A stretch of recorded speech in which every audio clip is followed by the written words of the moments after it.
वैसे तो हुकूमत ये कहती है इमरान खान साहब को थ्रेट है और उनसे ये कहा जाता है कि आप जलसों में मत जाएं, लेकिन साबिक वज़ीर-ए-आज़म आज जब इंसदाद दहशतगर्दी की अदालत में पेश होने के लिए आए तो उनकी गाड़ी को बाहर ही रोक दिया गया। क्लियर बात है कि इमरान खान डटा हुआ है, डर तो खौफ कोई चीज़ ही नहीं है, थ्रेट है। उसके बावजूद आप देखें कि अवामी राब्ता मुहिम ज़ोरों शोर से है। हाई कोर्ट के सारे अतराफ़ को बिल्कुल इस तरह किया हुआ था कि सील है, पता नहीं कोई दहशतगर्द आ रहा है। इत्तलात तो ये हैं कि ऑलमोस्ट सारा बलूचिस्तान जो है वो इस फ्लड ने उसको साफ कर दिया है। हज़ारों की तादाद में लोग बेघर हैं। जिलाला साहब के बारे में वैसे ही मशहूर है कि वो दो दिन सोते रहते हैं। अब लेफ्टिनेंट जनरल आसिफ गफूर ने बाकायदगी से तमाम डिस्ट्रिक्ट कोऑर्डिनेशन के साथ, कई लोग परेशान हैं, लोग कहते हैं कि इमदाद अब तक हमारे पास पहुंची नहीं है। फिर डॉलर ऊपर जा रहा है, ये कहाँ तक जाएगा? इसकी इतनी बड़ी फ्लक्चुएशन क्या वजह है? बढ़ने की वजह यह है कि हुकूमत ने 4 महीने से लग्जरी आइटम पे बैन लगाई हुई थी। क्या जरूरत थी इन आइटम्स पर से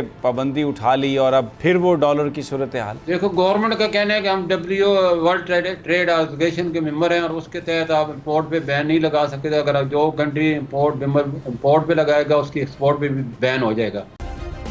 सब्सक्राइब करें और बेल दबाएं ताकि कोई खबर रह न जाए।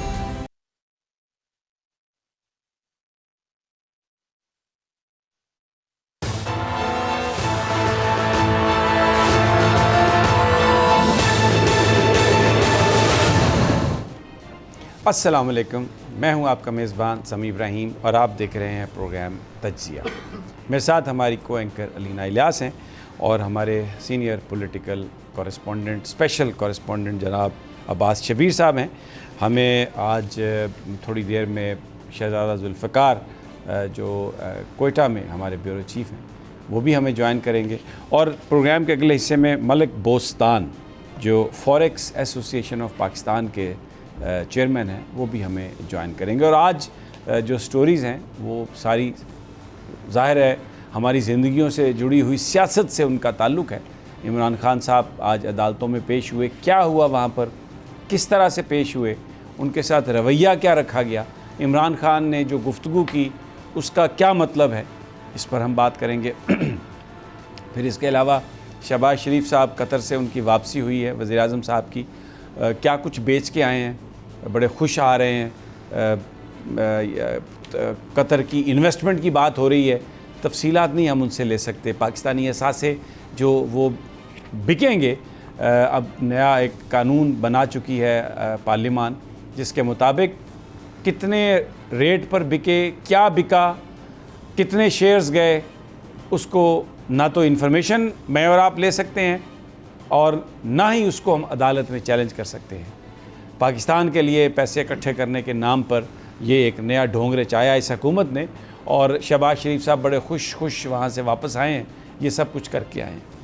लेकिन प्रोग्राम का जो आगाज़ है, क्योंकि आज अहमद फराज का दिन है, मारूफ शायर और अवामी शायरी करते रहे, मज़ाहमत की शायरी करते रहे और उनकी शायरी जो उनको हमसे जुदा हुए भी 14 बरस हो गए आज, लेकिन जो उनकी जवानी में जो उन्होंने शायरी की थी, पाकिस्तान के हालात वही हैं, सिर्फ चेहरे बदले हैं। उनकी एक बड़ी मशहूर नज़्म है। मैं प्रोग्राम का आगाज़ इस नज़्म से करता हूँ। हमारी टीम ने उसके साथ कुछ ग्राफिक्स भी जोड़े, अपने लिहाज से हमने उसकी इंटरप्रिटेशन करने की कोशिश की है। ये आप देखेंगे तो शायद आपको ऐसा लगेगा कि अहमद फराज ने ये नज़्म आज के हालात पर ही लिखी है। आइए, ये नज़्म मुहासरा जनाब अहमद फराज ने बहुत साल पहले लिखी, लेकिन किरदार बदल गए, हालात वही हैं। आज भी प्रेस क्लब के सामने एहतजाज हो रहा है, आरिफ हमीद भट्टी ऑफ एयर कर दिया गया, इमरान रियाज़ खान वो भी ऑफ एयर, मीडिया पर बंदिशें। यह हुकूमत क्या करना चाहती है? ये पेमरा, ये वज़ारत इत्तलात व नशरियात, ये लोग जब अपोजिशन में हैं तो क्या बात करते हैं, जब हुकूमत में आते हैं तो क्या बात करते हैं। लेकिन ना माजी में ये आवाज़ें खामोश हुई, ना अब ये आवाज़ें खामोश होंगी। पाकिस्तान के सहाफ़ी ज़िंदा हैं, आप जो मर्ज़ी कर लें, शहबाज शरीफ साहब जितना मर्ज़ी आप ज़ोर आज़मा लें, मरियम औरंगज़ेब साहबा आप जो कर लें, नवाज़ शरीफ साहब की जो भी इंस्ट्रक्शन आ जाए, राना सनाउल्लाह साहब आप जितना मर्ज़ी डरा लें, लेकिन ये सहाफ़ी तो चुप होने वाले नहीं हैं, ये मीडिया खामोश होने वाला नहीं है।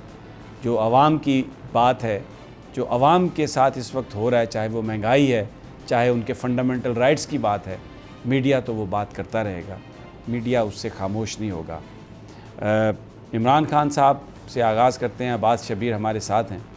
आज उनको अदालतों में, आज वो गए, दहशतगर्दी की अदालत में भी गए, F8 कचहरी में भी गए, ज़मानतें उन्हें मिली, वहाँ पर उन्होंने गुफ्तगू भी की।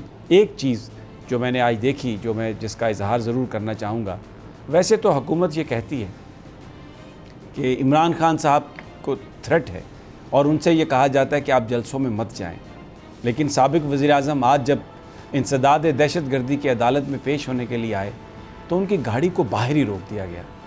और अगर हमारे साथ ही वो फुटेज चला सकें, और उसके बाद फिर इमरान खान चल कर अंदर गए, पता नहीं किसकी ईगो को सेटिस्फाई करना था, न जाने कौन ये बताना चाह रहा था कि ताकत अब शहबाज शरीफ साहब वज़ीर आज़म हैं। भाई आप हैं वज़ीर आज़म, राना सनाउल्लाह साहब आप हैं वज़ीर दाखिला। लोग इतने ज़्यादा थे जिस वक्त इमरान खान चल के अंदर गए, तो वो जो गेट था वॉक थ्रू, जिसमें आप हिफाजती इक़दामात के तहत वो लगाया जाता है, मेटल डिटेक्टर जिसे आप कहते हैं, वो उठा के फेंकना पड़ा। किसी की कोई तलाशी नहीं थी, कुछ पता नहीं था क्या किसके पास है। तो क्या ये आज इमरान खान को बिल्कुल उसकी सिक्योरिटी को पीछे हटा के उसको फेंक दिया गया, हालात के सामने फेंक दिया गया, किसी भी वतन दुश्मन के सामने कि जो चाहे उस वक्त कर ले। नहायत ही अफसोसनाक। आप अपने स्कोर सेटल कर सकते हैं, आपने अगर इमरान खान साहब को पकड़ना है तो आपके पास ताकत है, आप पकड़ सकते हैं, लेकिन जो आज हुआ उसने लोगों का बहुत दिल दुखाया, इसलिए कि हुकूमत ये कहती रही कि इमरान खान जलसे ना करें, आपको सिक्योरिटी थ्रेट है, आपके हवाले से हमारे पास इंफॉर्मेशन है। लेकिन आज जिस तरह उनके साथ जो वहाँ पर सलूक हुआ वो बड़ा अफसोसनाक था, और उससे ऐसा लगा कि जैसे हुकूमत चाहती है कि इमरान खान के लिए जो ख़तरात हैं वो खुदा न खास्ता वो हकीकत में उनकी तरफ जाया जाए। बहुत अफसोसनाक। अब्बास शबीर, आपने ये सब कुछ देखा, आप वहाँ पर थे, ज़रा बयान फरमाइए, आप क्या कहेंगे इस सारी सूरत हाल के हवाले से? देखिए समी साहब, सबसे अहम बात यह है कि बड़ी क्लियर बात है कि इमरान खान डटा हुआ है। डर तो खौफ कोई चीज़ ही नहीं है, किसी भी मामले में थ्रेट है, उसके बावजूद आप देखें कि अवामी राब्ता मुहिम ज़ोरों शोर से है। कभी ये थ्रेट दिया जाता है कि इस्लामाबाद की सिक्योरिटी वापस ले ली जाएगी, कभी ये कर लिया जाएगा, लेकिन जानिसारे इमरान खान इतने ज़्यादा हैं कि इमरान खान को किसी किस्म की फ़िक्र नहीं। इसका आपने सबूत उस दिन खुद आई विटनेस हुए, जब गिरफ़्तारी की बात शुरू हुई तो कितनी दुनिया बनीगाला पहुँच गई, रात को मेन मरी रोड तक ट्रैफिक ब्लॉक हो गई। तो ये तो बड़ा क्लियर है कि इमरान खान डरने वाले नहीं, लेकिन स्टेट की ज़िम्मेदारी है कि एक्स प्राइम मिनिस्टर हैं, उनकी जान को ख़तरा है, डिक्लेयर्ड है, उनको सिक्योरिटी दी जाए, फुल प्रूफ सिक्योरिटी दी जाए, क्योंकि ये उनकी ज़िम्मेदारी है। लेकिन आज जब हाई कोर्ट के अंदर सुबह इमरान खान साहब आए तो हाई कोर्ट में अंदर हाथे में इतनी सिक्योरिटी खड़ी की हुई थी, लेकिन जब इमरान खान की गाड़ी वहाँ पर पहुँची तो हम एक्सपेक्ट कर रहे थे कि इमरान खान मेन गेट से आएंगे, क्योंकि कारकुनान बहुत थे। मेहराबादी वाला जो रास्ता था वो मुकम्मल तौर पर बंद किया गया था। यानी हाई कोर्ट के सारे अतराफ़ को बिल्कुल इस तरह किया हुआ था कि सील है, पता नहीं कोई दहशतगर्द आ रहा है, कौन आ रहा है यहाँ पर। लेकिन जब हाई कोर्ट के गेट पर इमरान खान साहब पहुँचते हैं तो अपनी गाड़ी के अंदर बैठे रहते हैं। बाबर अवान साहब ने उनको जाकर कहा कि ये पोजीशन है, फिर इमरान खान ख़ुद गाड़ी से उतरे हैं और बड़े कॉन्फिडेंट अंदाज के अंदर वो आए हैं। बारिश हो रही थी, गुज़िश्ता रोज़ भी बारिश हो रही थी, आज भी जब मीडिया टॉक भी हो रही थी, जब वो एंटर हुए तब भी बारिश हो रही थी। इस तरह मुझे समी साहब लगा कि कोई मेस क्रिएट करने की कोशिश की जा रही थी, कोई ऐसा कदम उठाने की कोशिश की जा रही थी, कोई ऐसा एक चीज़ माहौल बनाया जाए। मैं एक चीज़ और आपसे जानना चाहूँगा। राना सनाउल्लाह साहब ने ये कहा कि अगर आज अदालत ने उनकी ज़मानत नहीं ली तो हम इमरान खान को गिरफ़्तार करके दिखाएंगे। जो मेरी इत्तला है ज़राए के मुताबिक, ये तवक्को हुकूमत कर रही थी कि आज राजा जवाद साहब जो हैं इंसदाद दहशतगर्दी के जज, वो इमरान खान की ज़मानत नहीं लेंगे और फिर इमरान खान को गिरफ़्तार किया जाएगा।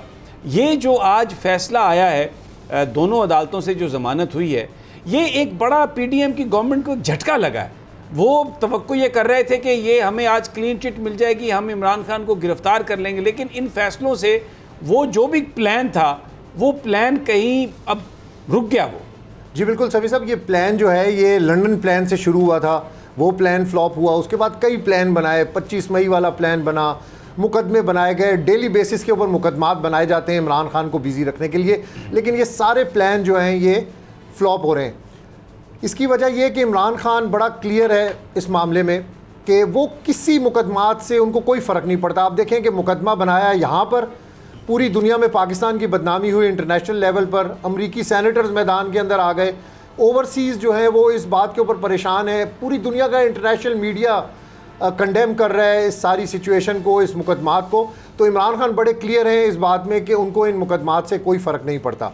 साथ साथ आज अगर आप मुझे इजाज़त दें तो आज भी बड़ी अहम मीटिंग्स बनीगाला के अंदर हुई, जिसमें पॉलिटिकल कमेटी की मीटिंग हुई, जिसमें नफ़रत आगेज़ जो मुहिम इमरान खान के ख़िलाफ़ चलाई जा रही है उस पर काफ़ी डिटेल बातचीत हुई, सैलाब मुतासरीन पर बातचीत हुई।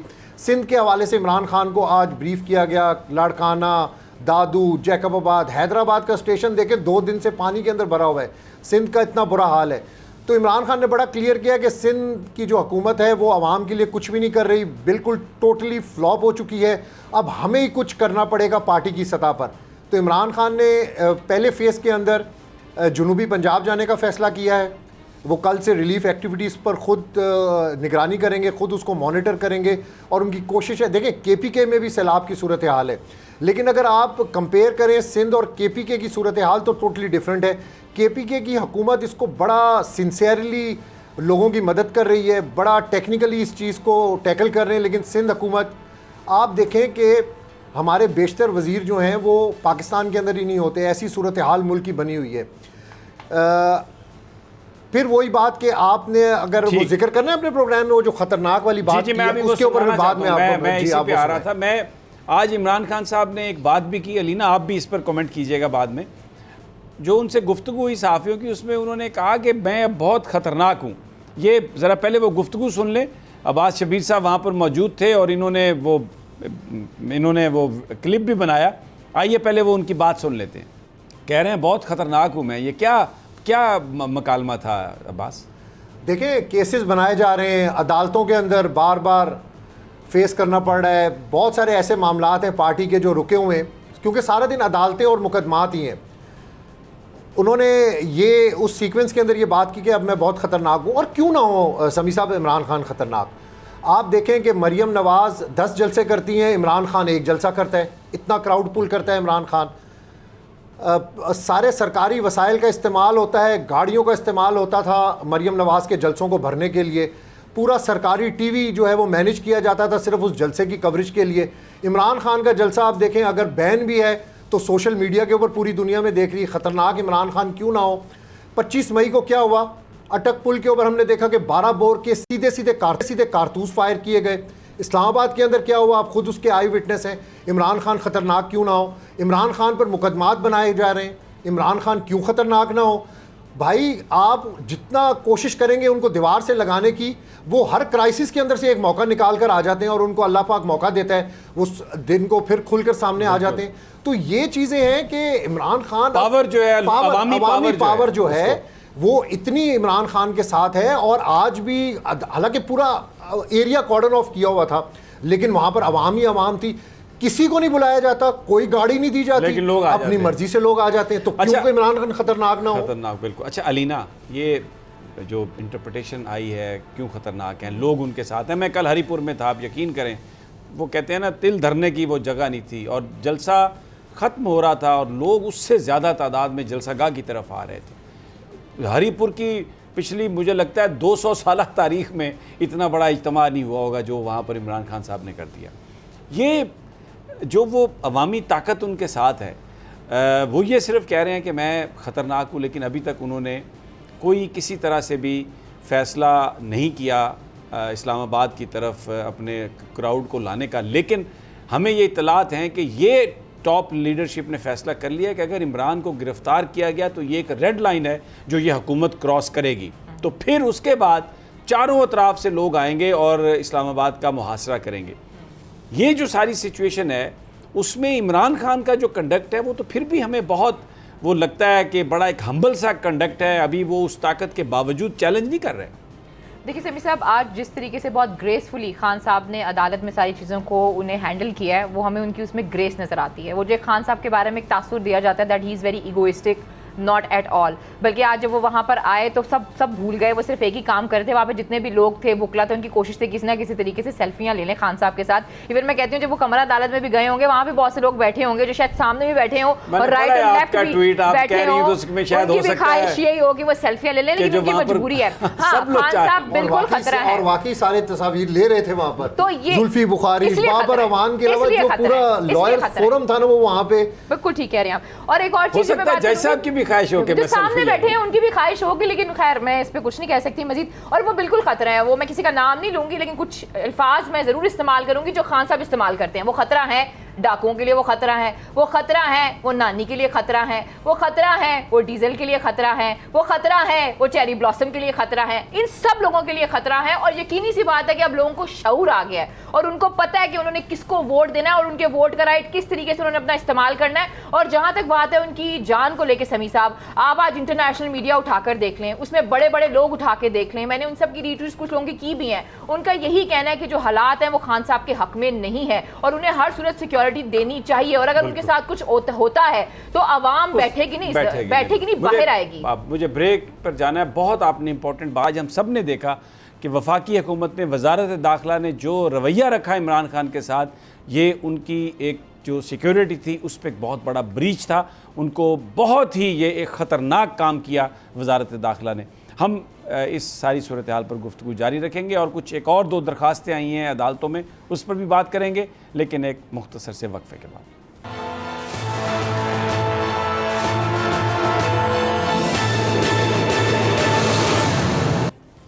वेलकम बैक नाजरीन। पाकिस्तान की सियासत और यहाँ पर हुकूमत जो कुछ कर रही है उस पर हम बात कर रहे हैं। ऐसा लगता है कि हुकूमत का सारा फोकस सिर्फ अपने सियासी मुखालफिन को ठिकाने लगाना है। सैलाब ज़दगान हो या और इश्यूज़ हों, हुकूमत की परफॉर्मेंस ना होने के बराबर है। और आज जो एक इंतहाई अफसोसनाक जो बयान है, ये वज़ीर मुमलिकत बराए ख़जाना आयशा गौस पाशा, उनका ये बयान है। उन्होंने ये कहा है कि इस्लामाबाद में मीडिया से गुफ्तगू करते हुए, हम हुकूमती कंपनियों को नहीं चला पा रहे, मुनाफा बख्श हुकूमती कंपनियां भी खसारे की तरफ जा रही हैं। हुकूमती कंपनीज़ मुनाफा बख्श रखने के लिए ज़रूरी है कि निजकारी की जाए। कतर ने दिलचस्पी शो की है, तो अब ये कतर की हुकूमती कंपनियां कराची और इस्लामाबाद एयरपोर्ट्स का इंतज़ाम चलाएँगी। आज वो ये कह रही हैं कि हमारी हुकूमत से इस्लामाबाद और कराची का एयरपोर्ट भी नहीं चल रहा। ये वो इम्पोर्टेंट हुकूमत है जिसको इसलिए पाकिस्तान में मुसल्लत किया गया कि इमरान खान की हुकूमत डिलीवर नहीं कर रही। ये आयशा जो गौस पाशा ये कह रही हैं कि हुकूमती कंपनियां नहीं चल रही, मुनाफे वाली भी ठीक नहीं चल रही, हम नहीं चला पा रहे, एयरपोर्ट्स भी हम इंतज़ाम हम नहीं कर सकते, इसलिए कतर की कंपनियों को दे रहे हैं। वज़ीर-ए-आज़म साहब वापस पहुँच गए हैं। वो रूज़वेल्ट होटल के शेयर्स ऑफ़र करने गए थे, PIA के 51% शेयर्स ऑफ़र करने गए थे। कौन सी कतरी कंपनी है, कौन उसका हिस्सेदार है, कितने में ये सौदा हुआ, इसके बारे में आपको अब कानून के मुताबिक कोई सवाल करने का हक़ नहीं है और अदालतों में भी आप इस हवाले से नहीं जा सकते। ये कानून पास किया है इस हुकूमत ने। और अब जो आयशा गौस पाशा ये कह रही हैं कि हुकूमत नहीं चल रही हमसे, इसलिए हम सब कुछ, ये ख़ास तौर पर ज़िक्र किया उन्होंने इस्लामाबाद और कराची एयरपोर्ट्स का, कि जनाब ये तो अब ये चलाएंगे, कतरी कंपनी चलाएंगी, हमसे तो ये सब नहीं चल रहा। This is what is the performance. और अब्बास शबीर, अगर ये परफॉर्मेंस है तो फिर क्या ये हुकूमत?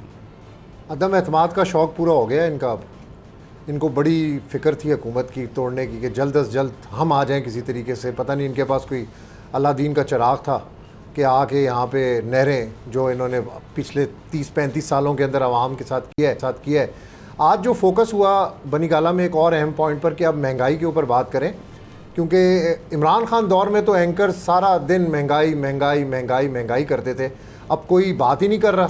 हम बात कर रहे हैं, अब इमरान खान खुद बात करना शुरू करेंगे, नई गाइडलाइंस दी हैं कि हर जगह पे महंगाई को फोकस किया जाए, सैलाब को फोकस किया जाए, क्योंकि इनकी तरजीहात ही नहीं। आप बिल देख लें, गरीब से गरीब आदमी का बिल समी साहब 50,000 रुपये बिल आ रहे हैं। तबाही लगी हुई है मुल्क के अंदर, हर चीज़ की कीमतें ऊपर हैं और ये घूम फिर रहे हैं, सैर कर रहे हैं, प्रोटोकॉल्स इनके पास हैं, ये कह रहे हैं कि किसी तरह हमारे ये दिन जो हैं ये गुजरते रहें, हम इंजॉय करते रहें पर्क एंड प्रिविलेजेस, इसी के अंदर ये टाइम गुजर जाए सारा। बिल्कुल आवाम की किसी को कोई फिक्र नहीं है। अब महंगाई के ऊपर इमरान खान ने बात करना शुरू करनी है कल से, तो डेफिनेटली हम शुरू करेंगे बात और कुछ 5-6 लोग और करेंगे। इसके अलावा मेरा नहीं ख्याल कि महंगाई के ऊपर कोई बात करेगा। लेकिन लोग बेचारे जो पिस रहे हैं वो उनको पता है कि उनके साथ क्या हो रही है। और जो सैलाब ज़दगान का जो आलम है, शहजादा जुल्फ़कार हमारे साथ हैं जो हमारे ब्यूरो चीफ़ हैं कोयटा में, बलूच बहुत ज़्यादा उसमें तबाही हुई है। और शहजादा जुल्फ़कार से पूछते हैं, शहजादा साहब ये बयान फरमाइए कि जो हुकूमत है कोई उसके सीने में कोई आपको दिल नज़र आ रहा है, कोई रहम नज़र आ रहा है? क्योंकि इत्तलात तो ये हैं कि ऑलमोस्ट सारा बलूचिस्तान जो है वो इस फ्लड ने उसको साफ़ कर दिया है, हज़ारों की तादाद में लोग बेघर हैं और जो मदद मिलनी चाहिए मुतासरीन को वो देना तो दूर की बात, कोई उनकी बात सुनने के लिए भी नहीं जा रहा। Thank you sir. बात यह है कि आपने बिल्कुल ठीक कहा। हमारे जब ये गवर्नमेंट चेंज हुई और अब वज़ीर आला साहब हमारे हैं, वो तो एक ही मरतबा जब शुरू में सैलाब आया वो गए, जाकर उन्होंने फिजाई जायजा लेकर एक मीटिंग हब में की और उसके बाद फिर वो गायब हो गए। और आर्मी चीफ जनरल कमर बाजवा साहब ने स्पेशली एक्टिवेट किया, इनको हिदायत की, कोर हेडक्वार्टर जो है 12 कोर को आसिफ गफूर एक्टिव हुए, उन्होंने ट्रुप्स भिजवाई। FC जो है वो अच्छा शहजादा साहब इससे पहले जो हमारी अफवाज हैं वो तो काम कर रही थी और हमने देखा लेफ्टिनेंट जनरल सरफराज शहीद हुए, वो आला अफसरान के साथ खुद वहाँ पर कार्रवाइयों में शरीक थे, जा रहे थे, सारे जो ऑपरेशन है उनको सुपरवाइज़ कर रहे थे और इतना यानी काम कर रहे थे और कोई मीडिया में इसकी खबर नहीं थी। वो तो जिस वक्त वो एक हादसा हुआ और वो शहीद हुए तो तब कौम को पता चला कि कोर कमांडर खुद वहाँ पर मौजूद थे और वो सारी की सारी इमदाद दे रहे थे। तो अब जनरल गफूर भी वैसे ही काम कर रहे होंगे। सर बात यह है कि वाकई आपने ठीक कहा और वो उन्होंने बगैर किसी मीडिया और उसकी तशहीर के बगैर ही उन्होंने काम शुरू कर दिया था। खुद जाके जायजा लिया कि PDMA जो है उसके पास है क्या चीज़, और उस वक्त तक वो वज़ीर आला जो है वो नहीं थे, इस्लामाबाद में थे। और वज़ीर आला साहब के बारे में वैसे ही मशहूर है कि वो 2-2 दिन सोते रहते हैं। और अब लेफ्टिनेंट जनरल आसिफ गफूर ने उनकी जगह संभाला है और वो बाकायदगी से तमाम डिस्ट्रिक्ट कोऑर्डिनेशन के साथ, और आप आज ही हमारे TV पर ही सब कुछ बता रहे हैं, जो मुख्तलिफ डिस्ट्रिक्ट से जो रिपोर्टर्स बता रहे हैं, लोग कहीं प्रोटेस्ट कर रहे हैं, कहीं लोग परेशान हैं, लोग कहते हैं कि इमदाद अब तक हमारे पास पहुंची नहीं है, कहीं वो कहते हैं कि इमदाद आई है तो इतनी नाकाफी है कि वो बिल्कुल ही शहर तक आप रहे, आप इंटीरियर में गए नहीं है। तो ये अभी तक ज़रूरत इस बात की है कि मेरे ख्याल में कि अब गवर्नमेंट को कौन एक्टिवेट कर सकता है, उनके प्रोविंशियल मिनिस्टर्स जो हैं वो मिनिस्टर सारे सूबे के हैं, अपने कंस्टिट्यूएंसी के तो नहीं है, वो जाते हैं अपनी कोने उधर और वो समझते हैं कि हम MP। शहजादा साहब गवर्नमेंट तो हमें नज़र नहीं आ रही, वज़ीर आज़म साहब भी पता नहीं बाहर गए हुए थे, वापस आए हैं, लेकिन आर्मी चीफ ने आज भी फॉर्मेशन कमांडर्स की जो यहाँ पर मीटिंग हुई है उसमें जो बताया गया है कि सबसे अहम जो इशू था वो फ्लड का था और तमाम कोर्स को ये आर्मी चीफ ने हदायत की कि वो भरपूर अंदाज में काम करें और जो लोगों को इस वक्त मदद की ज़रूरत है वो फ्राहम करें। और अगर हम इस वक्त देखें तो जो इंफ्रास्ट्रक्चर मिलिट्री का है वही लोगों को रिलीफ दे सकते हैं। ये लोग जो सियासतदान हैं ये तो सवाए फ़ोटो ऑप्स के या नारों के मेरा नहीं ख्याल कुछ दे सकते हैं। अमली तौर पर जो आप देख रहे हैं वहाँ पर वो आप हमें बताइए। सर बिल्कुल ऐसे ही है कि इस वक्त लोग नाउमीद हो गए हैं सूबाई हुकूमत से। PDMA थोड़ा बहुत काम कर रही है, जो प्रोविंशियल डिजास्टर मैनेजमेंट जो अथॉरिटी है उनके पास ना काफ़ी चीज़ें हैं, वो मूव नहीं कर सकते हैं। सर पिछले कई दिनों से रावलपिंडी जो चकवाल के रास्ता है, चकवाल जो योब और डीआई खान वो कटा हुआ है। आपका फोर्ट मंडरू रखनी जो बलूचिस्तान से रास्ता है मुल्तान का वो कटा हुआ है, और कोयटा से कराची जो है वो कटा हुआ है। आज इतनी शदीद बारिश हुई कल रात को, और आज बोलान वाया सिब्बी और जैकमाबाद जो वायद रूट खुला था वो भी बंद हो गया है। और अभी डैम्स और दूसरे जो आपके नॉलेज में सर अपने जो हमारे नाजरीन है उनके लिए मैं बता दूं, आज ही मेरी बात हो रही थी 1500 डैम है सर।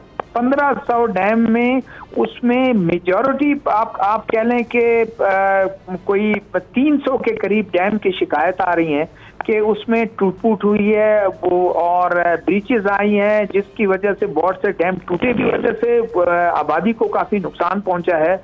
और अब वो कोई CMIT जो है वो उसकी कोई तहकीकात कर रही है कि उसमें देखें कि कितने खुर्द-बुर्द हुआ है, ये कौन लोगों ने क्यों खुर्द-बुर्द किया है, जिसकी वजह से लोगों को एक तो सैलाब था, बारिश था, और दूसरा उसके मुसीबतों में उन्होंने किया उन करप्ट लोगों ने, जिसमें इलेक्टेड रिप्रेजेंटेटिव भी उसमें शामिल हैं, जिसमें सूबाई हुकूमतें शामिल हैं, जिसमें प्रोविंशियल गवर्नमेंट शामिल हैं। जी शहजाद साहब, मैं बिल्कुल आपने बात है वो मैं क्योंकि ब्रेक पर जाना है, बड़ी आपने इंपॉर्टेंट बात की, और हमें पता है कि ये करप्शन कैसे हुई होगी। छोटा सा वक्फा नाज़रीन, वापस आते हैं तो एक और फ्रंट पर भी बड़ा खिलवाड़ हो रहा है। बड़ी खामोशी से डॉलर फिर 230 रुपए पर चला गया, कर्ज़ों फिर इजाफा हो गया। अब क्या हुआ है? तो ये हम जो फॉरेक्स एक्सचेंज जो उसके जो चेयरमैन हैं जनाब बोस्तान साहब, उनसे हम बात करेंगे और दीगर मामलात पर भी गुफ्तगू जारी रखेंगे, लेकिन सब एक छोटे से वक्फे के बाद।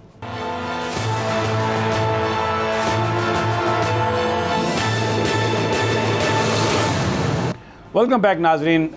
मलिक बोस्तान हमारे साथ हैं जो चेयरमैन हैं फॉरेक्स एसोसिएशन ऑफ पाकिस्तान के।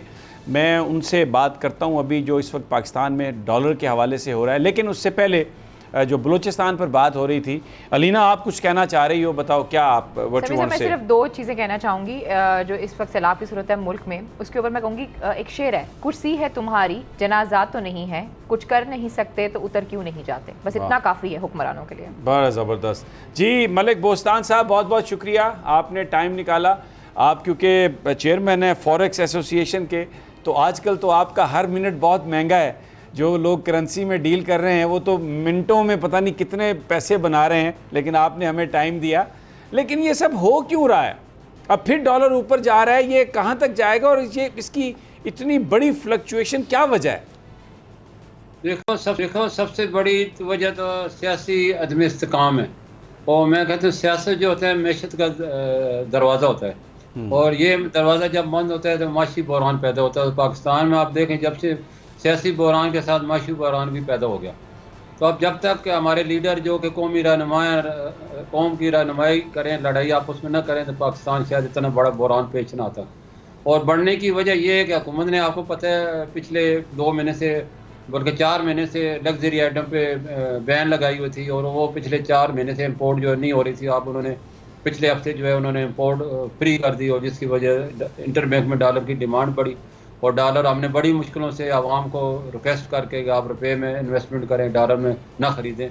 तो आवाम ने हमारी अपील पे लब्बैक का, और अल्लाह का शुक्र है डॉलर ख़रीदने के बजाय उन्होंने अपने डॉलर बेचना शुरू कर दिए, और डॉलर 250 से कम हो गए 212 पे आ गया। और एक वक्त मार्केट में कोई डॉलर लेने वाला नहीं था, लोग दुआई कर रहे थे, हमारे से कोई डॉलर ख़रीद नहीं रहा। लेकिन अब ये उल्टी होगी सारी तदबीरें। तो अब डॉलर का डिमांड पहली वजह तो इंटरबैंक में बढ़ी, जो कि 212 से बढ़ के 220 पे होगा। और फिर पाकिस्तान के बस किस्म के दुबई ने ये ऐलान कर दिया कि हर पाकिस्तान। अच्छा मलिक साहब सवाल ये है कि ये जो इम्पोर्टेड आइटम्स थे इन पर बड़ी पाबंदी लगाई हुई थी, बिल्कुल ठीक था, डॉलर पर डिपेंडेंस कम हो रही थी, क्या ज़रूरत थी ये इन आइटम्स पर से पाबंदी उठा ली और अब फिर वो डॉलर की सूरत हाल, क्या ज़रूरत थी? गवर्नमेंट ने क्या गेन किया इससे? देखो गवर्नमेंट का कहना है कि हम WTO वर्ल्ड ट्रेड एसोसिएशन के मेंबर हैं, और उसके तहत आप इंपोर्ट पे बैन नहीं लगा सकते। अगर जो कंट्री इंपोर्ट पे लगाएगा उसकी एक्सपोर्ट पे भी बैन हो जाएगा। फिर जर्मनी ने उनके लेटर लिख दिया है पाकिस्तान को, उनके चैम्बर ने, कि अगर आप हमारी गाड़ियाँ इंपोर्ट नहीं करें GSP प्लस पे फिर अगले साल आपने हमारे पास आना है।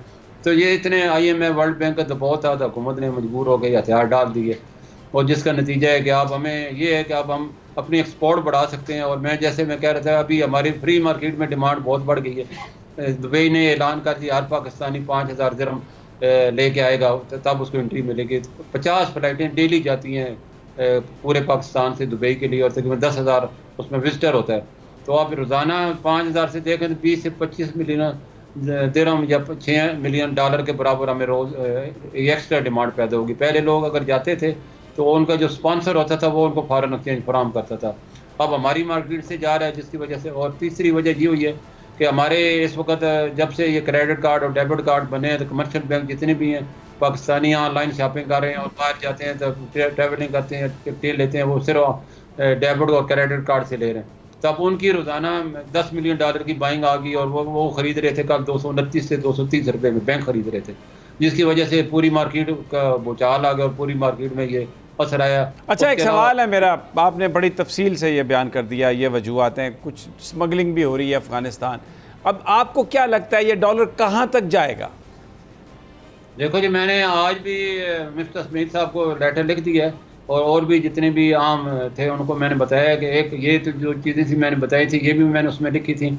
और मैंने ये भी रिक्वेस्ट की थी कि दुबई गवर्नमेंट से अपील की जाए कि हमारे मुल्क में इतना फॉरेन एक्सचेंज नहीं है, तो हमारे 5000 बजाय 1000 दिरहम आप कर दें। ये भी हमारे लोगों में, बाकी उनके जो स्पॉन्सर है वो वहाँ से प्रोवाइड करेंगे। और इसके अलावा अफगान ट्रांजिट हमारे लिए बड़ा नासूर है, जो कि हुकूमत ने ड्यूटियाँ बढ़ाई हैं, तो आप वो सारे, क्योंकि वहाँ ड्यूटी फ्री है, तो हमारा पाकिस्तानी इम्पोर्टर, मैं तो उसको स्मगलर ही कहूँगा, ये यहाँ से माल मंगाता है और अफगानिस्तान ले जाता है और फिर वहाँ से। तो कहाँ तक जाने का अब आप क्या फोरकास्ट करते हैं? ये इस रफ्तार से अगर बढ़ रहा है तो ये कहाँ तक जाएगा डॉलर? देखो जी, इसमें हुकूमत को मैंने एक ये तजवीज़ दी कि 10,000 डॉलर की बजाय विजिटर को, जो मुल्क से 188 फ्लाइटें रोज़ाना जाती हैं और 50,000 बंदा यहाँ से ट्रैवल करते हैं, और 10,000 डॉलर की बजाय अगर 5,000 डॉलर कर दें तो हमारे डिमांड में 50% कम हो जाएगी। इस तरह हुकूमत अफगानिस्तान के साथ बार्टर ट्रेड अगर कर लेती है, क्योंकि अब माल के बदले माल, अभी मैं आपको बता दूँ, पिछले साल अगस्त में जब तालिबान आए थे तो हमारा जो रिजर्व थे वो 20 अरब डॉलर थे, डॉलर 157 रुपये का था, और हमारा इम्पोर्ट बिल 4 अरब डॉलर। बिल्कुल ठीक है, मैं समझ गया, आप सही फरमा रहे हैं मलिक बोस्तान, बहुत बहुत शुक्रिया आपका। बड़ी तो आपने सब कुछ बताया, लेकिन बहरहाल आपने स्पेकुलेशन से ज़रा परहेज़ किया और ये नहीं कहा कि ये डॉलर कहाँ तक जाएगा। Thank you very much for not saying that. अब क्योंकि आखिरी हमारे लम्हात हैं, अब्बास शब्बीर, एक आज इस्लामाबाद हाई कोर्ट में एक और दरख्वास्त दायर की गई है, जिसमें जो मौलाना फजलुर रहमान की गुफ्तगू है, मरीम नवाज साहबा की गुफ्तगू है, राना सनाउल्लाह की गुफ्तगू है कि जनाब इन्होंने भी तौहीन अदालत की है, थ्रेट किया जजेस को, तो इमरान खान साहब की पटिशन के साथ इनको भी सुना जाए।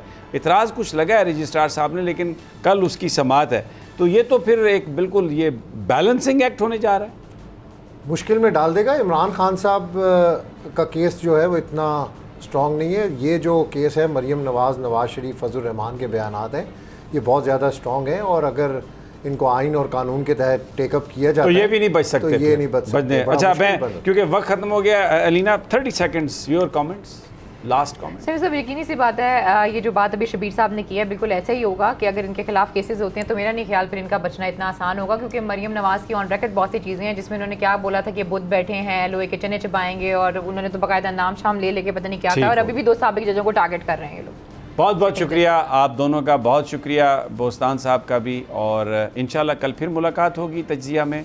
अपना ख्याल रखिए, अल्लाह ने के बाद।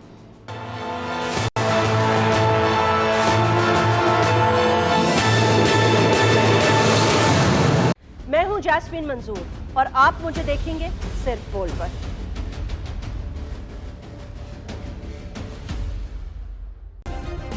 सब्सक्राइब करें और बेल दबाएं ताकि कोई खबर रह न जाए।